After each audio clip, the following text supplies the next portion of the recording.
Muna got a bunch of new toys in Whispers from the Maze, and we're excited about them. So let's dive in. This is a long video. Hey, yo, what up? It's Billy Quick. Welcome back to another Ultra TCG set review for Whispers from the Maze. If you didn't watch any of the previous set reviews, we'll skip the introductions, but I do have a friend joining me for these, so you don't have to listen to my annoying voice for the next several hours. I'd also recommend digesting this content as sort of like a podcast, so put on some headphones, do some chores, and just listen along. First up, we've got the Burrowing Noosh, which is 1 from hand, 1 from reserve, 2/0/0. Vanilla otherwise. So right off the bat, this card is fine. The stats are a little bit below what you would want for a 1-drop. Generally, you'd want 3 total stats. This has 2. But it does have, 2 in 1 region, which I think is fine. I think this is perfectly workable 1-drop. Did you play this at all in pre-release? I had it in my pool, and I cut it as being my worst 1-drop. And I think it might be the worst 1-drop in the set. It just has no interactions with anything. I mean, at best, it's an animal plant, which our plant is definitely a relevant character type. Is animal? Yes, there's one card in Muna in the set that gives your animals like a boost. Erwan, I can't remember the name of that card. Notably, this card does have a bunch in forest, which is something good for Rin, who's in this set. Sure. So you do get the benefit if you're playing Rin. You have I think this is going to be an all-star in a Rin deck, just because it's 1 mana and helps you get over the top of forest. Other than that, though, I don't think it's that good at common. I think it's probably like a 4 for me, just because it's a 1-drop and it has enough stats to get over the top of just trying to win one side of an expedition. Yeah, I was going to go 4 as well. You need 1-drops, so especially in limited, you will play this card if you don't see a lot of opportunities to grab 1-drops, or you're playing sealed and you just get what you get. I think a lot of the outcomes for expeditions with this card will be opponent plays like a 1/1, you play this and you both advance. Obviously the bad outcome is if they play a 2/2, because then they advance and you don't off the starting expeditions. It's not great, but you have to play ones, so. Yeah, that's the common. For the rare, you actually get a bit of a nerf here to the stats. It gets a bit worse. The cost doesn't change. Still 1 from hand, 1 from reserve, but it's a 1/0/0. So only 1 in forest. And it now has an effect. It says, when an opponent draws 1 or more cards or resupplies, I gain a boost. So that synergizes reasonably well with Muna. I mean, there are plenty of ways to anchor this, especially in Constructed. But, I mean, giving your guy a boost is not really that big of a payoff. So I don't really know how I feel about it. It is still a 1-drop, so not a ton of investment to just play this card. And if you're playing any kind of anchor synergy where you can give this anchored with almost no cost, I think this is okay. And it probably increases to a 5 for me, despite being nerfed in the forest. Yeah, it at least bumps up 1. The thing to remember is that there are several Muna cards in this set that also give your opponent resupplies or allow them to draw cards for some other benefit for you, or just for being overstated in the case of some of the older cards. It's still a theme in Muna, so I think that's relevant. I think what makes this interesting is that I think this version is a better late game card than the common, because you're more likely to be able to either anchor it or play it in concert with something that gives your opponent a benefit that triggers this. Granted, 1 boost is still kind of a mediocre payoff for what is often worth more than a boost to your opponent, which is my qualm with that Muna strategy in general. But I think it is 1 better. I would also pop it to 5. I will say, if you have a reliable way to anchor this, especially in pre-release where Finn is like the best hero, and a lot of people play Finn, this card's really good against Finn, because it's going to get 2 boosts at noon. Your opponent's going to draw a card and resupply, so this thing will get 2 boosts if you have some way to keep it around. I think this is in pre-release or in sealed environment, potentially maybe in draft, this card will be one of your best 1-drops. And at the rare, that is. We do need to bear in mind and explain here. It says when an opponent draws 1 or more cards or resupplies. That 1 or more cards is a single clause. And what that means is that at morning, if you've anchored this, your opponent draws 2 cards, That is one or more cards. That is, it just meets. It doesn't trigger more than once. Is my point. It doesn't trigger per card drawn. It just triggers per instance of card draw or of resupplying happening. Yeah, that's a good point. That's a good point. But since, the at noon is what triggers Finn to then resupply, so that's a separate trigger here. So you would get 2 boosts from this, from just exactly. Finn's resupply. So definitely better when your opponent is Finn, but hard to control for the hero your opponent plays. Absolutely. Just pro tip in general, you should probably play Finn in Limited. She's really good. Also true. Also true. But that's it for the rare. For the factions shifted, we actually get an interesting mix here. We get the good stats from the common, and we get the rare effect. And the hand and reserve costs don't change. So in Bravos, there's actually not many ways to anchor this. I think there's just 1 or 2 new cards in this set that give the ability to anchor to Bravos. I think there's Encore, there's the Minotaur. I think that was printed into Bravos. This guy is interesting. I'm having a hard time figuring out where this would go in a Bravos deck, especially in Constructed. Yeah, like on its face, it's the best version of this card because there's the common stat line with the rare ability, but the context is worse for this card. Granted, there's more boost and boost manipulation in Bravos, but there's a lot less of, enabling your opponent to resupply or draw. And there's, like you're saying, a lot less anchor. So I'm not sure how this works. I do like this in sort of an aggressive Bravo strategy because it's a 1-drop with 2 and a stat, and that has some additional benefit.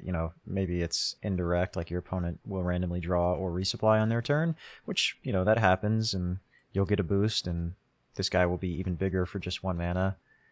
I think this does move the needle enough for me to bump it up to a 6. I don't actually know if it'll get played in Constructed, but I think there's a chance, especially if, you're playing against a very Axiom-heavy meta where they're resupplying constantly. This guy will be gigantic. Sure. Yeah, I do think this card overall across rarities, across the rare and the faction shift, not really the common, but across those two, it is valuable based on the context of the format. The less you are giving stuff to your opponent, the better, in my opinion. That said, I'm looking at this card. Like I said, you have a net positive on the stats here. I think a net negative on the faction context. So I'm going to stick to 5 on the faction shift. But I think the card's interesting, and I think it could see some play for sure. That's Burrowing Noosh. Moving on. Next up, we have the Bumble Beat. 1 from hand, 2 from reserve for a 1/1/1 character animal plant. No rules text, but it does have a passive support ability of at noon I gain 1 boost up to a max of 2. Is this the Muna version of the sort of standard passive support ability? Yes, it is. Yeah, this is just what you're going to get. It just grows. No trigger beyond waiting for at noon. It's a lot like the Axiom one, except you can't exhaust and it has a lower cap. Got it. Okay. I like a 1 mana 1/1/1. I think they're fine. I think this has that nice upside from the passive support ability. And like we talked about, I think when we were talking about Axiom, a 2 mana 3/3/3, we like that overall. Granted, you have to let this sit for a couple turns, but as long as the other thing you're playing doesn't also want to sit in your reserve, and you're able to at least play with your 1 reserve slot for a couple of turns, you're pretty happy with your investment. Ideally, tying up or potentially winning an expedition on turn 1, and then contributing meaningfully to a strategy on turn 3, where your 2-drop is a 3/3 and your 3-drop is ideally that kind of stats or better. It sounds like a good deal to me. Yeah, I really like this card. I like the art a lot. It's so dag-darn cute.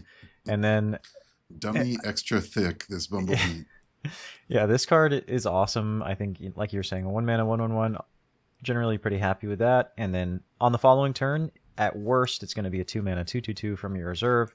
That's also just fine. And best case, assuming no augments, you're going to get a 2 mana 3/3/3 after a couple of turns. That's great. I think this is easily one of the best 1-drops in this set and limited. I don't know if it's going to see play in Constructed. It seems fine. So I think I'm just going to go with a 6 here. Kind of heavily weighing limited in my rating here. Yeah. Because I already heavily weight limited, I would go 7. Because I agree. I think this is one of, if not the best one drop that you could play. You just have to do so little to make this good. I think it's definitely comparable to the Axiom and the Bravos one drops that I think did similar things.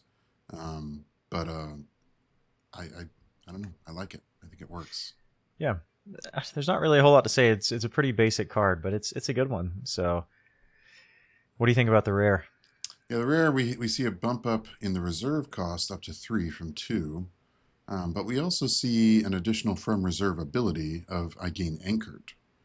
Now, I think this comes down to a comparison between how good is a max potential 2 mana 3/3/3 versus a 3 mana 3/3/3 anchored. Yeah, I mean, anchoring is pretty good. It's one of the best things you can be doing, but I don't know if it's worth 1 extra mana here, to be honest. In Constructed, at least. Like, I don't think I would ever play this in Constructed. 3 mana from reserve for, at most, a 3/3/3, assuming no augments. Anchored is like, you could do a lot better than that. Like, look at Daughter of Yggdrasil, for example. That card's like 3 mana from reserve, and it's massive. It's like, what, a 5/5/4 or 5/5/3 or something crazy. And granted, it doesn't have anchored, but there's plenty of ways to give anchored to 3 hand cost things in Muna. There's no shortage of that effect. So maybe there's a world where you're playing like Anchor Matters. We've seen a couple of cards like that already, where there was that Spirit Wielder card in Muna, right? It's like you get some additional benefit for the number of anchored characters you control, Right. and so Yes. maybe if there's enough cheap anchored synergy like this, there's a deck there. But right now, I don't think this card is great. Personally, I think it's slightly worse than the common just because of the stat increase, and it's taking a rare slot. So I would put this at a 4, personally. Okay. I still like this card quite a bit. I think I'm not phased by the increased cost. I think in limited, I mean, you would love a 3 mana 3/3/3 anchored. And it still has the upside of being on its face a 1 mana 1/1 that, is relevant to your early 1/2/3 turn strategy. So I think I'm actually going to stick to 7. I don't think it's like a lot better than the common. I think the downside of the increased cost offsets the benefit of anchored, but I still like it, and I would 100% run this card. Like, I would exceed my 1-drop normal limit that I try to apply to my decks because I think this card is that good. I actually played the rare version in, I think, 2 different pre-release kits that I got, but I didn't actually play it a lot. Like, it never actually entered an expedition, just because I think the from reserve stat was just so expensive. And it's so slow. Like, the Muna effect in general, the passive Muna giving boost to things, you only get 1 a turn. Like, Right. like we were saying earlier with Axiom, you can bump it up if you want to by exhausting it, but I don't know. It's just so slow. So I never just found a good time to play this card. I do think turn 4 and beyond, this type of card, and honestly, most 1-drops tend to go to mana more than anything else. But when they're good, they're good. For the faction shift, we have effectively the rare version in Ortus with the Ortus passive support ability. So 1 from hand, 3 from reserve, 1/1. From reserve, I gain anchored. And when another character joins your expeditions, I gain a boost up to a max of 2. So same max, different trigger. A little bit easier to get this trigger off faster, particularly in Ortus. Is this the best version of this card? I think it is, thinking in context of Ortus. There's basically no Ortus anchor right now, so getting an Ortus card with anchored is pretty valuable, I think. There are cards that care about how many characters you have in your expeditions, and Ortus is very good about giving boosts to characters in your expedition, so I think this is probably the best version of this card. Although it is taking a rare slot, and it is just taking a a rare drop. slot and constructed, for sure. So it's weird, because I gave the common a 6. I think I'm going to give this faction shifted a 5, only because it's taking a rare slot. But it is cool to see anchored in Ortis because, like I was just saying, there's not really any anchored at all in Ortis right now. Yeah.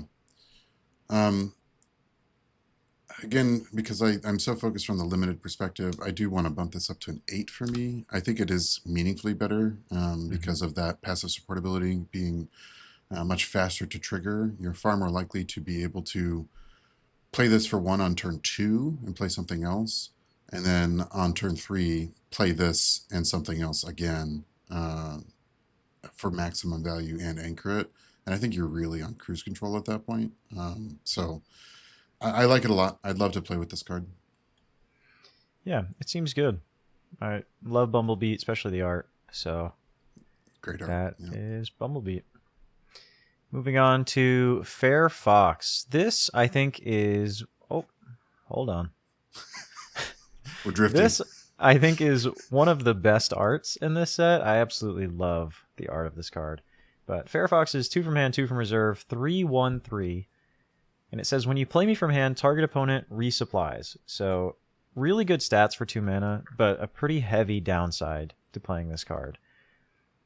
Late in the game, I think this card is pretty good because you're getting good stats and you're probably both going to have quite a bit of resources to work with. And there's a lot of synergy in this set, especially in the limited environment where we were just looking at one Burrowing Noosh. When your opponent resupplies, he gets an additional benefit, and this just synergizes with that kind of strategy. The downside is just so heavy that I am tempted to say you're never going to play this in Constructed, but it is a decent role player in Limited. Like in pre-release kits, I played this a couple of times and I was happy with it most of the time. Did you get a chance to play with Fair Fox? So one of my kits I built with Muna as one of the factions up until like the last 10 minutes of deck building. And then I just realized it wasn't good enough and stripped out Muna. And so I didn't actually have an opportunity to play with Muna. But this card was in that package before I stripped it. Because I feel like it's just a classic common pawn. 2 mana, reasonable stats. Yeah, there's a downside. Whether your opponent can leverage it effectively depends on the state of the game, what turn you play this on. I think this is probably at its worst on turn 1, potentially. And then it just kind of gets better from there, where that resupply becomes less meaningful. You're more likely to have an opponent with an overloaded reserve if you give them a resupply. It still grants them selection, totally, get that. And then there is something to be said again for the fact that there is this synergy theme in Muna of giving your opponent stuff and getting offsetting that by getting some kind of benefit on your side of the board. I'd like to see more payoffs to more accurately evaluate that synergy. But as is, it just feels like a pawn to me. I'd probably give it a 5. Like, I'll play it most of the time because I need 2s, you know? Yeah, I do wish there was, or I really like the way that Muna is going into kind of what they refer to as group hug in other card games, where Muna just tries to give your opponent a bunch of stuff. There's already a bunch of cards that do that. Looking at cards like Kitsune, it says when it's played from hand, each player draws a card. There's Aja. Each player like puts the top card of their deck into their mana zone. There's just a bunch of cards that do that in Muna already. So I think this is really interesting design space, but like you were saying, this card's not good early game. I mean, it can win you an expedition, sure, but getting your opponent ahead for future turns, that's not really where you want to be. So I think this card is basically never going to see playing in Constructed unless you have some really cool payoffs for giving your opponent resupplies and drawing cards besides just boosts like we were looking at with Burrowing Noosh. I think this is probably a 3 for me. I will note that the stats being 3/1/3, it is above rate. Normally, you know, it'd be 2/2/2, which is only 6 total statistics. This is 7. So it's just something to think about. For sure. But that is common Fair Fox. For the rare, not much changes except the effect. The hand and reserve cost, the stats are all the same. It says, now when you play me from hand, you may pay 1 to discard target permanent with hand cost 2 or less. If you do, it's controller resupplies. So just a strict upside. The rare version has no downside at all. This is a incredible upgrade in my opinion. I think this immediately jumps it up a ton for me. In Constructed, you could definitely play this. There's not really a deck for it right now that would be screaming for an effect like this, but I mean, again, if there were sideboards, this would be a sideboard all-star. This guy, since there's no downside and his stats are just good, I immediately want to just put him at like a 7. personally. Wow, that high, huh? Yeah, I mean, he's a good 2-drop with flexibility to destroy a permanent or discard a permanent if you need to. Is that coming from valuing the net total stats at 7, or the fact that he has 2 stats that are 3, which is likely to win, especially early game Yeah, expeditions? there's a few points to this. It's like it has a high stat in Forest, which Muna cares about already, especially in Sure. Limited right now. You've got Rin, and you could play Rin in Constructed. Doesn't see that much play right now, but high stat in Forest. It has above rate stats. It's a good 2-drop that, like I said, has no downside. You don't resupply your opponent if you play this on turn 1, and you'll just win an expedition. The cool thing about this card is if your opponent goes first and they play a 3-drop, there's a lot of 3-drops that you can beat by playing this 2-mana card with 3 in Forest, 3 in Water, and then also advance on the other expedition. So I think this card is definitely solid. Yeah. I think the key to me is you have to kind of evaluate this as though its text box were blank to understand how much you care about this 2 mana 3/3 body. Mm. Because the text on it, permanent hand cost 2 or less, very rarely are you going to want or care about discarding a permanent at that cost. Often that type of permanent has a one-time effect or is gear or something, and it's like, sure, you could get rid of it, but it doesn't do a lot for you to do that. And paying 1 is kind of a high price to pay to get rid of something that costs 2. I don't love the idea of paying 3 total for this and them getting a resupply out of the deal. So I feel like I'm not going to activate this ability very often, and I'm mostly evaluating on the vanilla. And on the vanilla, I'm also a 7. I think it would probably be one of your best 2-drops just because the Mm-hmm. body's like quite strong with no downside and That's a potential good point. character type synergies. Yeah, it's an animal, and we have seen some good permanents that are 2 mana. Like we've looked at the Tech Lab unit. There's the Mess. There's like various things that increase your reserve size for 2 mana, and I think those would probably be worth discarding with this guy. But like you were saying, there are still a lot of permanents that you don't really care that much about. There's the gears, like the Stew. If people are playing that in their deck, that's something you'd never want to discard. Yeah. It comes down, I think, honestly, in the situation on the board where my opponent has one of those, where it's like it's a target, and if I got rid of it, it would affect the game to some extent. I'd still be making the decision based on my mana available for that turn and the quality of my other plays, and not strictly prioritizing Fairfox at 3 mana to get rid of that thing. Like, Right. again, I value flexibility for sure, but in this case, I also think I'm more flexible because the effect isn't that strong. Yeah, so what do you think of the faction shifted version? This is just a carbon copy of the Muna Rare, no changes whatsoever. This looks fine. I'm actually surprised to see it in Ysmir. I don't really know what it's doing over here. Uh, I can't think of any synergies at all where this is relevant. Yeah, probably not. Unless there's It's more faction shifted into Ysmir stuff that cares about opponent resupplying or something. Yeah, it seems just like, more potential sideboard fodder, or if you have a high permanent meta that this guy can help you hit. I'm not really sure.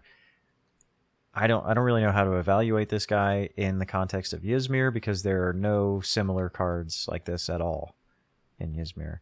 So I think I'm just gonna have to give this dude a 5. Yeah, that's fair. I stick with 7. I don't think the faction context makes too much of a difference, and I'm still in for a 2 mana 3/3 body with no downside.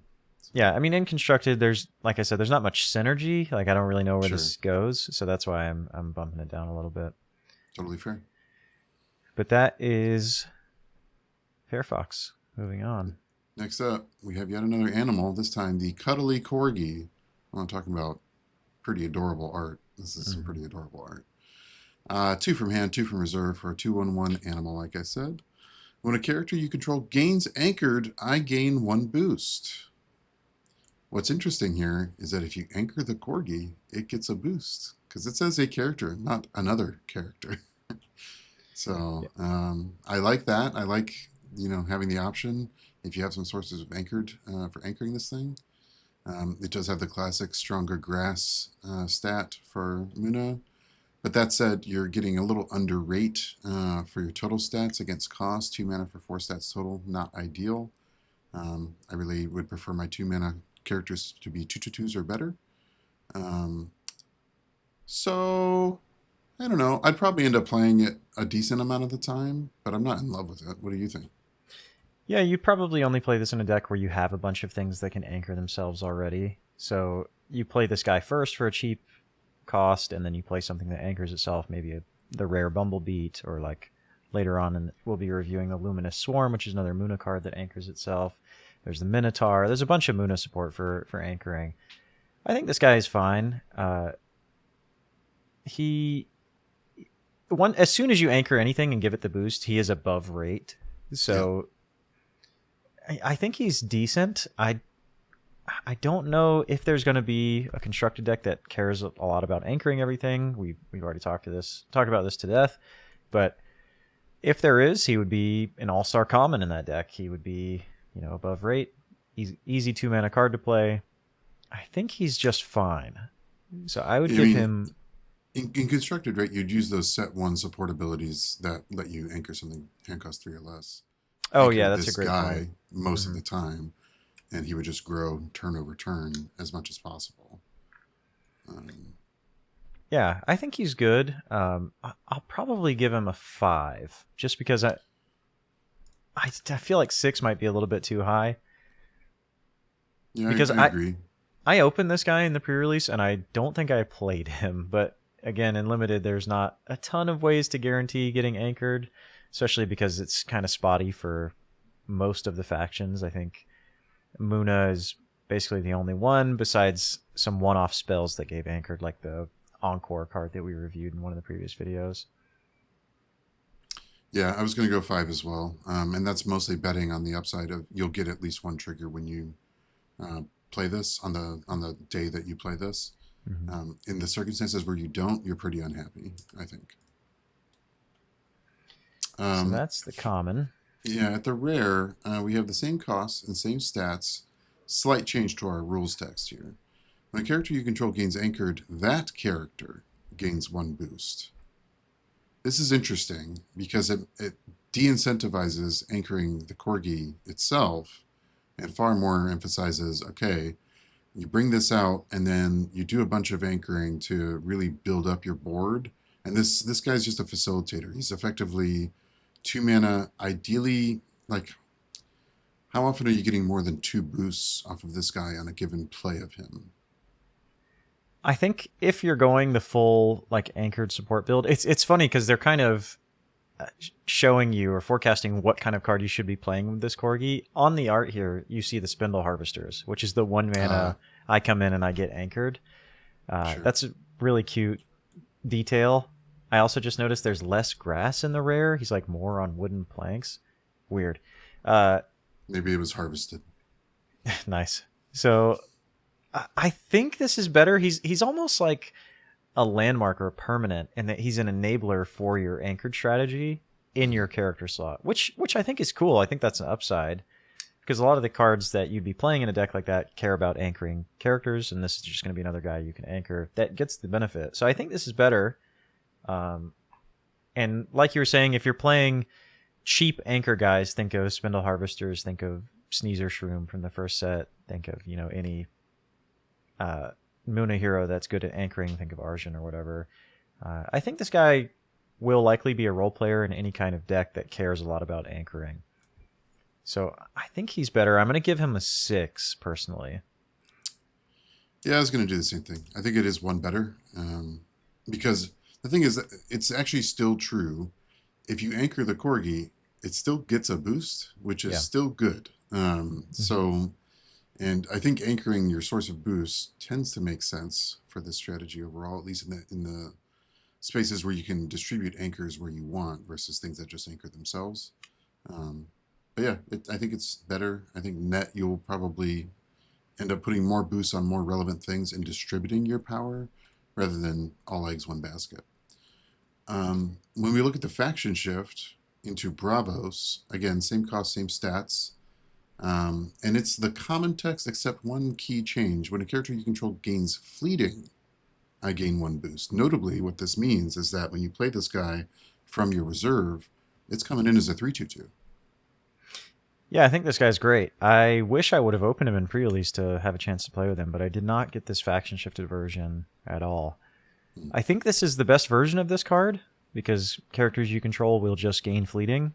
So, yeah, I mean, I can't think of any reason why this would be worse than the other two versions. Seems like strict upside to me. So, I don't think it's worse necessarily, but I don't think it's meaningfully better either. Like Bravos does a lot more fleeting manipulation. That is true. Has more characters that come from hand with fleeting. All true things. But I do think, like, sure, you might get 1 or 2 more boosts for this guy, but I think net impact to the game is lower yeah, it's a good because point. anchored affects more than 1 turn. And he's only giving himself the boost, actually. He's not giving, whatever gains Right. fleeting a boost. Yeah, there's a lot of strategies or a lot of cards in Bravos that care about giving things fleeting, like you were saying. I'm not really sure. I guess this is probably still a 6 for me. That's where I was going to land. It's like some potential upside, some potential downside comparison to the other versions of this card. So like, I don't know, but it's still a super solid card. I particularly like that worst case you're from reserve. This is like above rate. By itself needs no other help, whereas all the other versions of this card need you to do other stuff to make them good. Yep, that's true. This card's sweet. I kind of want to play with it in Constructed, so I'll have to do some brewing. Yeah. And moving on from Cuddly Corgi, we've got... I don't actually know how to pronounce this character's name. I'm going to assume it's Flore, Karen Gardner. This is 3 from hand, 2 from reserve, character druid. It has 3/3/0 stats, so that's a 0 in water. Has no rules text here, but it does have the classic Muna support ability, which is at noon. Oh no, this is not the classic Muna support ability. No, Sorry, this is a caught different myself. one. Yeah, this is a different one. It looks like it, but it is not. So this one says at noon, another target character in play or in reserve gains 1 boost. So that is a great effect. I played with this card basically every time I had it in my pre-release kit, but I might have been overvaluing it because I often found myself over saturating my reserve, and I kept keeping this guy in my reserve when I maybe shouldn't have. So I'm not sure. This seemed really good to me in limited. Did you play with this card? No, but I played against yours, and I definitely felt the need to sabotage it because I was like, thinking about it. If you play this on its face, and that contributes to winning an expedition, or wins it single-handedly, 3/3/0 is nothing to sneeze at, and when those are the relevant stat lines on an expedition, it can kind of take care of it on its own sometimes. Then you derive 3, 4 more turns of boost value after that without having to actually play it. And when you do end up having to play it, it's 2 mana for the 3/3/0. Like, I think this card is really, really good. I would play as many as I got, I think. That is also what I thought. I think that you could play too many because you do need water at some point. I think I ended up playing 3 of these in one of my pre-release kits. I had 2 commons and a rare. And the at noon, notably, it says another target character in play or in reserve. So it doesn't have to target something in reserve, which a lot of these passive support abilities do. And this can go above the maximum for the cards that you have in your reserve. So, if you have the standard support ability of Muna, which is at noon, you gain a boost up to a maximum. This is a pseudo augment in a way in that you can go above that maximum. And I thought this card was really good, but I don't know. I feel like I want to give this a really high rating, but I just don't know if this card will see any play in Constructed. There is a bad version of this where if this is the only card in your reserve and you have nothing anchored or asleep, the trigger does nothing. Yeah, like if you play this on turn 1, for example. Yeah, it doesn't do anything. Unless you're playing, a hero that creates a character, Sure. then this could do something. Looking at, Buddha or Kojo and Buddha, which isn't in this limited format, or Sigismar, also not in this limited format. Yeah, I'm checking them off as I'm And sitting here those talking about combinations them, are not but possible in constructed. So... yeah. Are there other heroes that could make a character in this limited format? Lindway's not in it, right? Nope, Lindway's not. Yeah. And it doesn't matter. Lindway is a activated ability. No, I don't think so. Yeah, I don't think so. Yeah, so on turn 1, card's not great, but on turn 2 and forward, I think it is really, really powerful. Since I don't think this is going to see play in constructed, I am just going to go really heavily off of my limited experience, and I'm just going to give this a 7. Yeah. Yeah, that's where I was as well. I would definitely 100% always play the first one. I'd probably like 95% of the time play the second one. And then they start to go down from there because you don't want to load too high on 3s. You don't want to load too high on things that don't win you water expeditions. Granted, Flurry can tangentially help you win a water expedition by boosting something else that you play later, or boosting something that's anchored into a water expedition. But that's a quibble. Overall, I think it's just a very strong card, and you'll be pleased with what happens when you play it. Yeah, so the rare is not much different. It's just 1 less from hand, and Yep. everything else is still the same. This is strictly better. Yep. If there is a version of this card to be played in constructed, this would be it, because 2 mana is a lot less than 3. I think this gives it enough to be an 8 for me personally. Yeah, I agree. This card, in limited, you have a lot more room in your deck for 2s. You want a good amount of 2s, about 6 to 9 ish. nice. So, yeah, you gotta play these, and they're gonna be good. Yeah, so not a whole lot to say. We just harped on how good the common was. The rare is the same, just cheaper. And the faction shifted is the same as the Muno rare. So that's really good. And guess what, man?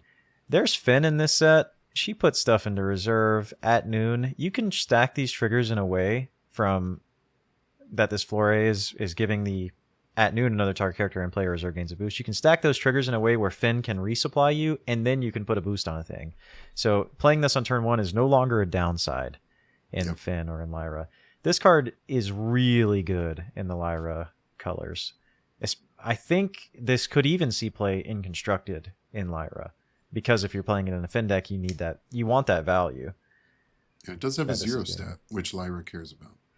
Right. This is, I think, the best version of this card. So I might, stop being so harsh on my reviews and give this thing a fat 9. Wow. Let's see if we can creep all the way up to a 10 with one of these cards. We'll see. I'm going to give it an 8.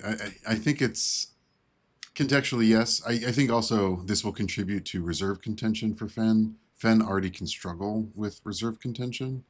And this just occupying one of the slots hurts further. I think in limited, if you're playing Fenn and you're playing this version of this card, particularly in multiples, if you're that lucky, but that's pretty unlikely, you're going to want to also find some way to expand your reserve if you can. Play Axiom as one of your factions, get that tech lab unit in there and do something. But yeah, it's a great card. I'm not quite with you on 9, but it is great. Yeah, I love this card. The art's awesome. The flavor text is also cool, talking about the drill mole. But much better hat on the rares, gotta say. I didn't even notice that. I don't know what's going on with the hat on the common. It's really weird. I think that's a bandana. Is it? Yeah, and it looks like a bandana. Some sort of trinocular. I don't know what this gold thing is. Whatever. Yeah, she also upgraded from gold to sterling silver watering kettle, or whatever. What are these things called? I don't know that would be an upgrade. It's mithril, it's something fantasy, right? Anyway, let's move on. All right. Little Mouse. This is a 3 from hand, 2 from reserve, 2/3/2 character animal. From hand, sabotage, straight up. If you discarded a card this way, its owner exhausted resupplies. This seems quite strong. Yep, I played this in limited. This is if I'm remembering correctly, this is the first sabotage effect in Muna. Just straight up Really? sabotage. Wow. Yeah, I think this is the only one that they have that's not a rare. Like there's the Axiom Scrambler that's faction shifted from I think the first set, and that's a rare slot. This is a common that gives you access to sabotage. It's not too expensive. The stats are fine. Personally, I think this is very good at common. Yeah, And I there's 100% not much of agree. a downside to exhausted resupply because you're getting rid of a problematic thing, especially in limited, that's maybe accumulated some boosts or whatever. You get rid of it, they exhaust the resupply, they can't play it this turn, builds up their reserves, so they might overload it. I think this guy's great, personally. Yeah. Yeah, I think the worst part about this card is 3 mana for a 2/3/2 isn't perfect, but honestly, that sabotage is worth that 1 mana. Like, if I viewed this as 2 mana 2/3/2 and 1 mana to sabotage, I'd be really happy. Of course, I'd be really happy because I'd have flexibility. But on the backside, given that the ability is from hand, you do get the 2 mana 2/3/2, and you're not ever mad about that. Like, that is a solid play. Honestly, I think I start at an 8 on this common. Like, I would play a lot of this card and be quite happy. Yeah, I played it. I don't know if I already said this. I played it in one of my pre-release kits, and I was happy with it when I resolved it. So I think this card could definitely see playing constructed. Like I said, this is the first common sabotage effect for Muna. I think I'm going to give this thing a 7 because the stats are very good too. This Nice. guy is sweet for sure. Yeah, we get a couple adjustments here at rare. We adjust our from reserve cost to 3 mana, so up from 2. We also get a little bump on our grass stat. We're now a 3/3/2, so 3 from hand, 3 from reserve for a 3/3/2. And very importantly, the ability is now a from anywhere instead of from hand, which is massive. Again, if you think about it as 2 mana for the body, 1 mana for the sabotage, now you're getting it on both sides. Um, I this thing's nuts. Like, it's very good. There's always the problem of from reserve sabotage being a sort of on the board trick in some ways. It's communicating to your opponent, but there's not a whole lot they can do about it. And you already got the first one as the surprise, so I'm in. What do you think? Yeah, I think this card's good. I do think getting one more in forest and play from anywhere is worth that one extra mana. 100%. But I don't know if this actually makes it like a whole lot better for me. I don't think it makes it an 8 for me. I do like play from anywhere sabotage, and it is 3 mana on both sides. Maybe it is an 8 because I think this is one of the only play from anywhere sabotage effects in general that exist Yeah, in just Altered. in the game. Yeah. Yeah. So yeah, this is probably one of these best kind of effects. I will give this guy an 8. He is sweet. And I'm bumping mine to a 9. I would windmill slam this card in draft. I would look for a way to make Muna one of my 3 factions in sealed. Like, this card is worth stretching for, I You think think. he's a pack one, pick one in draft? Yeah, easily. Hmm. Yeah, Like, I'm not good at limited, so I'm not sure. But yeah, like pack one, pick one, 100%. I would take this card over almost anything else, barring a unique. And at least that we've seen so far. And if I got past one, I would be taking that as a very clear signal to move in on Muna, because it's too good. We faction shift into Lyra, and we just fully get the rare version. Again, 3 from hand, 3 from reserve, 3/3/2 from anywhere sab, and if you do, exhausted resupply for the opponent. Nuts, just as good. I don't think it's adjusted at all by being in Lyra. I think it's just the same card. Lyra also needs sabotage effects, so, mm-hmm. Happy to have it. Yeah, I think this is just great. It doesn't have the synergies like we've talked about of playing base statistic 0 characters, but Sure. not that big of a downside. And if you're playing Finn, which is the best Lyra hero in limited, you get the sabotage effect even if you resupply it. I think this guy is awesome. I don't think it changes anything. Still an 8 for me. And I could see Constructed playing this because Finn is one of the best, if not the best Lyra hero to play in Constructed. She would love this. So, Yep. Yeah, I stay consistent with my rating at 9. And again, it's a similar philosophy. Like, Windmill sign, pack one, pick one, would stretch to try to fit it in. mm-hmm. Yeah, Little Mouse is great. Absolute thumbs up. And we can't forget Another really cute piece of art. I'm loving Absolutely. the animal art in this set. Like these cards are very Redwall, and I'm into it. It's working for me. I like the golden teeth rather than the regular I teeth didn't on even notice the the teeth comic. at first. Never mind. I don't like the art. I don't like seeing teeth. That sucks. Yeah, he's stealing some gold teeth. Anyway, Gross. moving on to Luminous Swarm, which is notably an animal and a plant, two relevant creature types in Muna. So this is 4 from hand, 4 from reserve, 0/3/3.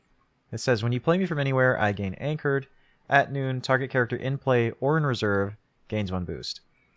I will go ahead and say this card was incredible for me in pre-release and limited. This card was, every time I saw it, I played it. I played against it multiple times. People also valued it very highly. This has a bunch of synergy that's not super obvious on the face. We've talked about it a few times today already, but having a 0 in statistic makes pairing this with Lyra very good in limited. This card was great. I'm going to give this common just straight up a 7. It was very powerful. At noon, target character in play or in reserve gains a boost. When it says in play or in reserve, always a big fan of that. It can target itself critically. Yep. Yeah, so if you anchor go ahead. if you anchor and then the following turn you just have a 1/4/4 that's sticking around, that's a great stat line. So Yeah, especially if you can use this to win an expedition and the next expedition cares about one of those stats, then you're really in business. It cares about both. More power to you, but we can only dream so big. I did not have the chance to play with this card. However, I did play against it. And it felt pretty backbreaking. I'm not going to lie. It was pretty hard to deal with. A 0/3/3 that becomes a 1/4/4 in most of the circumstances that I played against it. That felt tough. It was a big pile of stats to deal with. Granted, it is 4 mana, so it was a lot of what they were doing for the turn that they played it.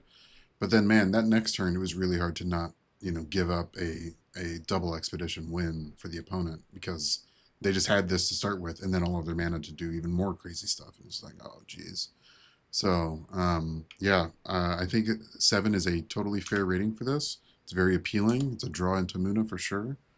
And the fact that it's a common, you can get a couple of these, and that can, take up a decent chunk of your top end package, like I like to refer to, that 4+.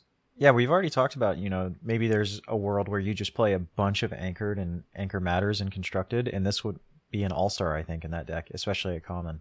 So this card is good. As for the rare, nothing changes except a little bit in the rules text. So it's still 4 from hand, 4 from reserve, 0/3/3. Play from anywhere, I gain anchored. Now it says at noon, up to 2 target characters in play or in reserve each gain a boost. Strictly better. Yep. So, what's up with Muna just getting the strict upgrades in this set? That's wild.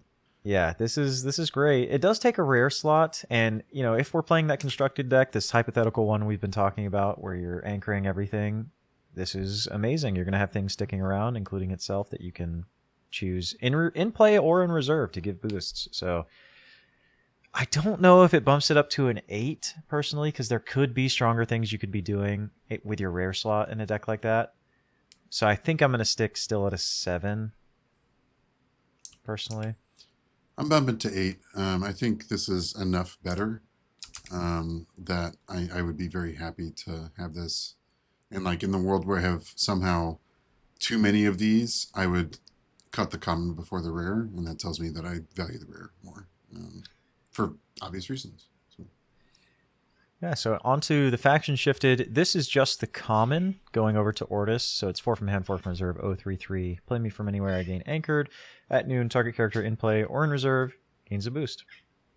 How good is this effect in Ortis? Again, this is one of the few, if not, maybe the second effect in Ortis that has the anchored ability. So that's cool. There's a lot of things that benefit you for going wide and anchored, so having a big body that sticks around for the following turn is certainly not nothing. I don't know if it would be worth the rare slot in Ortis, though, because it's not doing a ton other than just being kind of a beefcake with anchored. Well, how do you feel about this version? For limited, I think it doesn't change, but yeah, in the limited context, I don't think it changes from the common rating, because I don't think that there's any particular synergies based on what's printed on the card with stuff that's in Ordis. I mean, Ordis also wants it doesn't have a lot of access to anchored, so it wants a fatty that can anchor itself and boost something else, just like kind of anyone would. But animal, plant, zero stat, none of that really matters to Ordis. Doesn't have anchored synergies. Doesn't really have meaningful boost synergies. But Yeah. it's just a rock solid card. So I'd stick with a 7 on it personally. Yeah, for constructed, I think this is the worst version of this card, just because Totally there's not fair. much synergistic things going on. I think I'm going to have to give this a 5. Hmm. It's still fine. Like, I wouldn't be mad about playing this on turn 2. Just getting a 0-3-3 that likely will win me a lane. Although, that is a little bit below statted on turn 2. I'm not sure. It is. 4 mana for 6 total stats feels pretty bad, actually. Yeah, I That's think the only thing you're doing in a turn. I think I will bump this down to a 4, actually. I'll Okay. change my rating. Fair enough. All right, that's Luminous Swarm. Next up, another pronunciation challenge. We have Granbois. 4 from hand, Granbois. 4 from hand, 5 from reserve for a 4/4/4 character deity. From anywhere, you may have target opponent draw a card. If you do, I gain anchored. And the Muna passive support ability of at noon, I gain a boost up to a max of 2. Giving an opponent a card sucks, but it is a May. So you have to take your board state expedition context into account when deciding whether you want to anchor the Grand Bois and kind of your plan for the next turn as well. That said, like anchoring a 4 mana 4/4/4 is a pretty good thing to have happen for your game overall. And anchoring a 5 mana 6/6/6, even better. Even better. That has the potential to win the same expedition twice in a row, and the turn following allow you to focus your resources into your second expedition. This card's really interesting. Like, having an opponent draw a card sucks real bad. Mm-hmm. Yeah, I basically think you're never going to play or do the May effect from hand. I think you're always just going to play this as a 4 mana 4/4/4 because that's fair. going to win you your expedition. And the only time I think you'd play this from hand and give your opponent the card is if you're going into like tiebreakers on the following turn and you just need this body to stick around for the following turn to have a chance at having the most stats on the board. Mm-hmm. But at that late in the game, there's probably something even better to be doing, unless we're talking about limited or sealed. But this card, really good from the reserve. I don't think it's that incredible from the hand. It's just a 4 mana 4/4/4. Never mad about it. It's just gonna win you the expedition and move on. Did you get a chance to play with this card? No. You said you didn't play Muna, right? Didn't play Muna. Also didn't play against this card at all, so I don't have much experience with it. But it seems juicy potentially. I did play with this card once, and like I said, I played it from hand and just played it as a 4/4/4. Didn't give it anchored, and it was fine. I was happy with it. It sat in my reserve for a turn or two, and it came out, and I again didn't give my opponent a card, so I didn't give it anchored. But it was just a 5 mana 6/6/6, which you can't be mad about. Nope. I think this card is just fine. I don't think it will see any constructed play because giving your opponent a card in constructed is really bad as a downside. Mm-hmm. So I think I'm going to give this guy a 4. That's fair. I think it's above average for what I expect from a 4 cost from hand character. I don't think it's at the replacement level. I think it's a little above replacement. So I would probably put it at a 6 for myself. Interesting. Yeah, I mean he's right on rate with stats. So even if you just have him stick in reserve for one turn, he's a 5 mana 5/5/5, and you just play him the following turn, and that's just fine. And the ability to go above rate on stats, and when you do that, it be anchored as well. It's quite good. There's, again, the potential for synergy of giving your opponent cards and giving your opponent resupplies. And those are worth bearing in mind as you're building your deck, particularly in the limited context. Now, when we're looking at the rare, wow, he got nerfed so bad. 4 from hand, 5 from reserve for a 3/3/2? What are we doing? Also added a little bit of text here. Same from anywhere ability. You may have target opponent draw a card. If you do, I gain anchored, but also a new one. This is a triggered ability. When an opponent draws one or more cards or resupplies, I gain 1 boost. So that trigger needs to fire off 1 time for you to still be worse than the common on the stat line. So you're anchoring it probably every time at this point, to let them draw the card and to get up to just slightly worse stats, and then hoping that they do something or you can do something else to start to break the symmetry here. But that's tough. Yeah. So notably with this rare, you can have it enter, make your opponent draw a card and give it anchored, and it will immediately get that boost. And that's you know what they're going for here.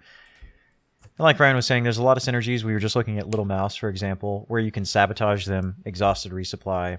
This guy gets another boost in that scenario. This is okay. I don't actually know if it's better, because giving your opponent a card is such a steep downside. I wish it said you may have target opponent resupply. If you do, I gain anchored. Yeah, it would be a lot better. Yeah, it would be a lot better, but enough of the hypotheticals. I think this guy is fine. I don't think you'd play him in Constructed. So I think I'm going to have to give him a 3, just because his stats are so much worse. Yeah. And like, there's no flexibility in Constructed. You have to give him anchored for him to be useful. Yeah, you'd just be all in on this strategy, right? Yeah. I think the similar sort of framing has to apply to limited. Like, the more of this that you're doing, where you are offsetting the symmetry that cards like this create by having multiple triggers that proc at the same time when your opponent draws or resupplies. You have to be doing that to make this card good, so it's a little bit more all in. I think I rate it the same, and that's mostly because at a 6, and that's mostly because, like, as long as you're building towards it, you'll play this and it'll function as a 6 in your deck. And if you're not building towards this in your limited deck, you probably won't play this at all. So I think it's a little more variable whether or not it'll slot in compared to the common. When it does, I don't think it is a big power jump. I think it just will work well within the strategy. That's interesting. I think it's strictly worse than the common, even in limited, just because you have to give it anchored for it to be good, and that means giving your opponent resources. I mean, so here's the thing. Here's what happens when you anchor, right? You spend 4 mana. You get a 3/2 that is anchored, and then it immediately boosts to a 4/4/3. It's anchored. You pass. You do some other stuff. Say you don't trigger it at all. It'll trigger again in the morning to become a 5/5/4. Yep. And potentially trigger again depending on what your opponent has done. If you have any other things, let's assume that none of that happens. It's a 5/5/4. Then it goes to reserve, and you get to play it again as a 5 mana 5/5/4 that immediately anchors, becomes a 6/6/5, and again grows then to a 7/7/6 on the following turn. I actually like that play pattern, and I don't think it's that bad.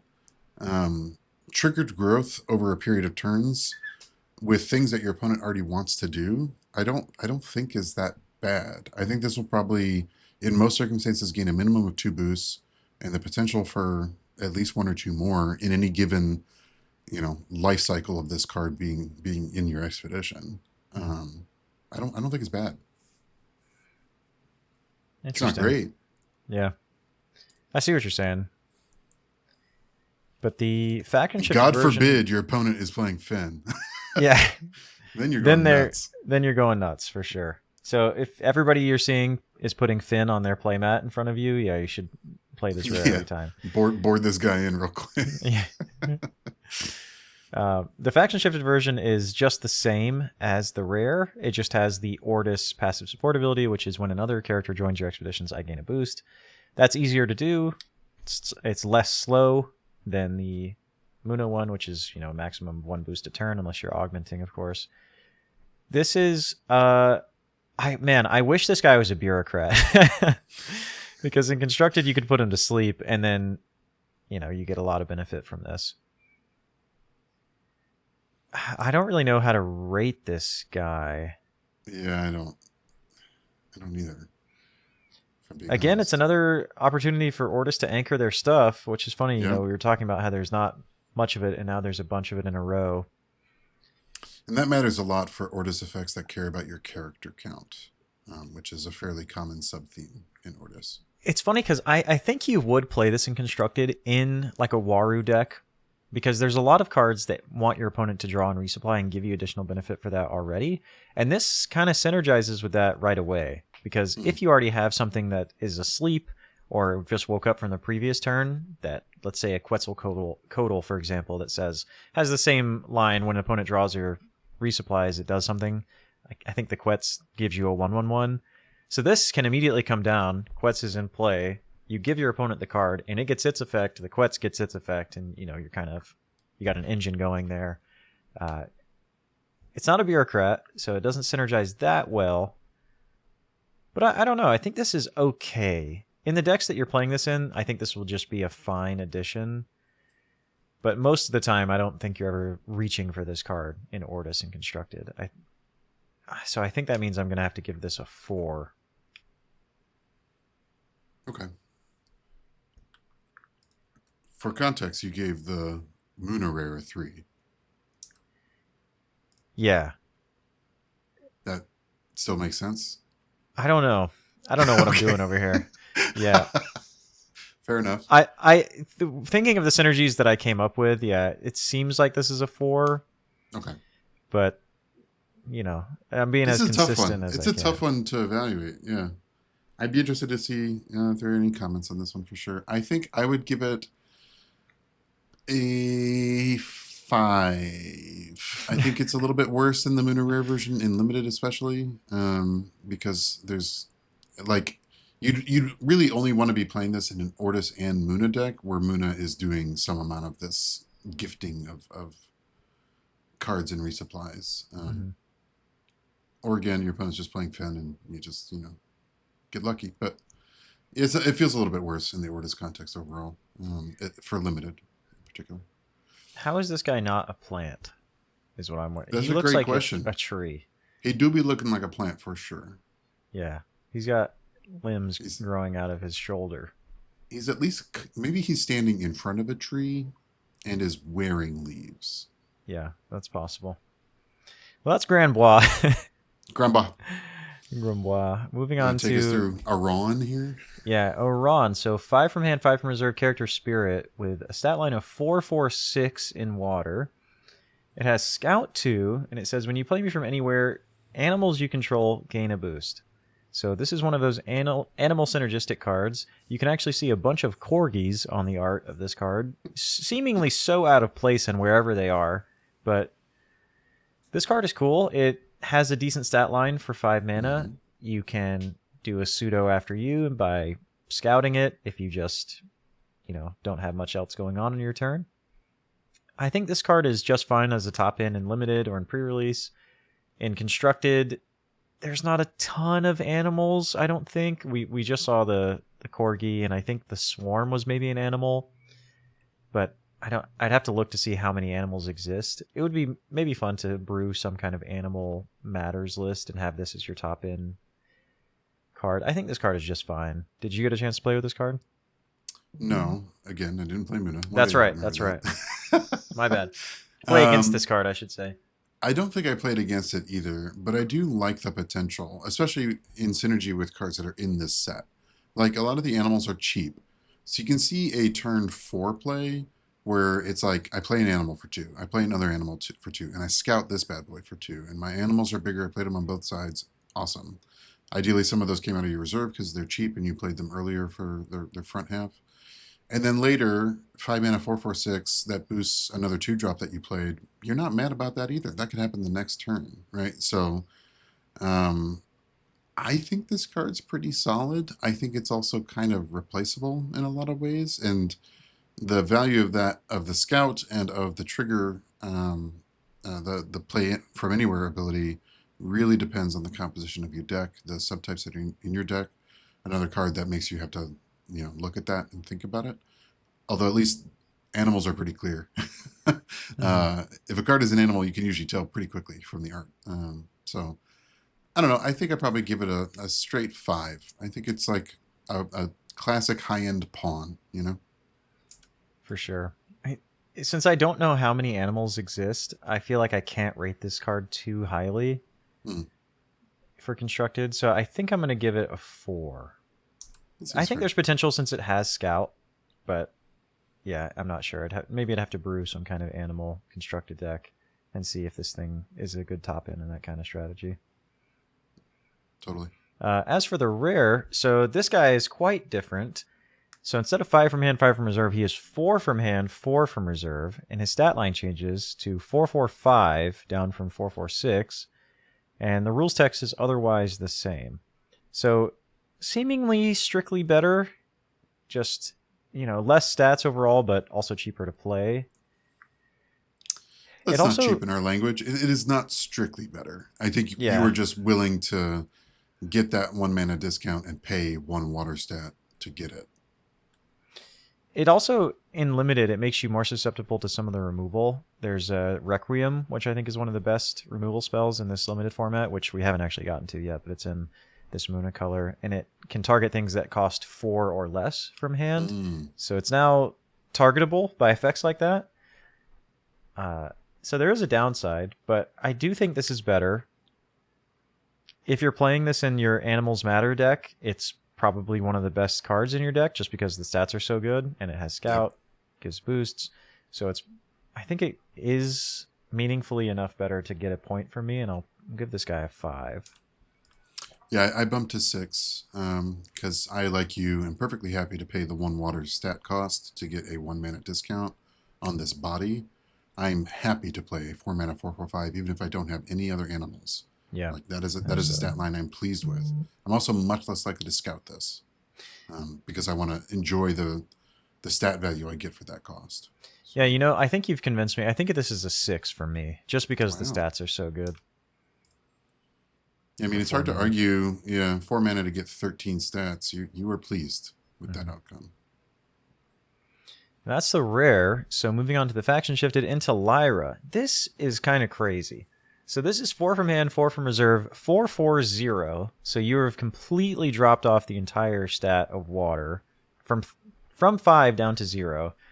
It still has Scout 2, and now it says when you play from anywhere, artists you control gain a boost. Notably, Arwan is not an artist, so it doesn't give itself a boost. It does have the synergy in Lyra of having a 0 in a statistic. Sadly, they chose the one that it has the most of, weirdly. I don't know why that happened. But I don't know. This card is so weird. I think it's bad. We've talked a lot about the artist strategy in our Lyra portion, and I don't think this is very good. I think this is probably the worst version of this card. Easily. So I think I'm going to give this thing a 3. Yeah, 3 was where my head was going to. What were you going to say? Sorry.